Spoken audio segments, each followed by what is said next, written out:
Chapeau à la Côte d'Ivoire. Félicitations à... En fait, Lamine l'a dit, c'est une leçon de vie que cette équipe vient de nous donner. C'est pas parce que quelqu'un vous a battu à un moment donné qu'il est plus fort que vous. Ça veut dire que dans la vie, quelqu'un peut vous battre ou bien à un moment donné être plus fort que vous.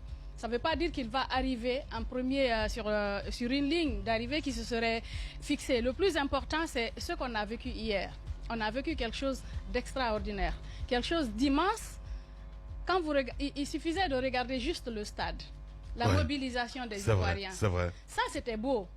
Et à part ça, vous avez écouté le Sud-Africain Patrice Motsepe qui vantait cette compétition alors qu'il était à une rencontre à Paris où les gens lui disaient la beauté de cette CAN-là.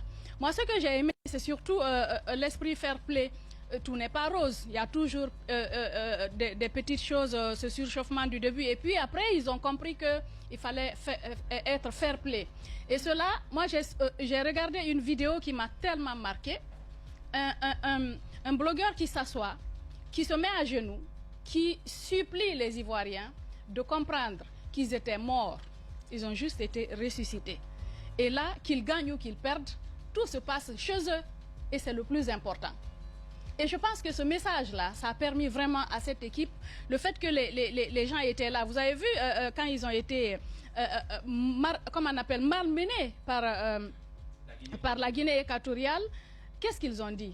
On a perdu, mais on s'en fout, en quelque sorte. C'est-à-dire, c'est du fair play. Exact. C'est chez vous que ça s'organise. Ouais, c'est ça. Ça c'était la première défaite. C'est en ce moment ils ont dit, on n'a pas gagné, on n'a pas gagné, mais on s'en fout. Mais après le match contre la Guinée équatoriale, ça c'était vraiment la mort pour...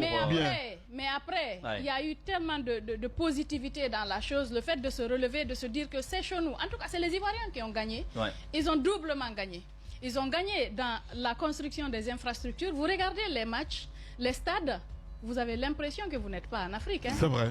Vous avez l'impression, ces stades-là, moi, c'est quand je regarde les compétitions sportives du côté de l'Europe que je peux voir cette lumière, cette infrastructure, cette architecture. C'est de là-bas que vous pouvez voir ça. C'est juste à côté, là. C'est vrai. À quelques heures d'avion. C'est nos voisins à côté. Des voisins dont... Comparaison côté richesse, on peut être plus riche pratiquement. Clairement. Ressources du sous-sol, tout. Richesse naturelle, tout. Il n'y a pas photo en fait, mais c'est une question de volonté. Ça vient du cœur. Ça vient du cœur, ça vient de l'amour de la patrie. On est pauvre en homme. Ça vient de l'amour de votre peuple. Qu'est-ce que vous voulez faire? Vous pouvez être là, mais vendre votre pays. La Côte d'Ivoire a été positivement vendue par par les infrastructures, par le public, par l'accueil, par l'organisation. Vous avez vu combien les Nigériens ont débarqué hier pour participer à cette CAN. Il y avait hier soir 21 jets. On parle de 37, non? Ah, finalement, 47. Non, 47. Non, au départ, au début, 3 heures avant la compétition. 47. Non, hier seulement 21 jets, hier seulement.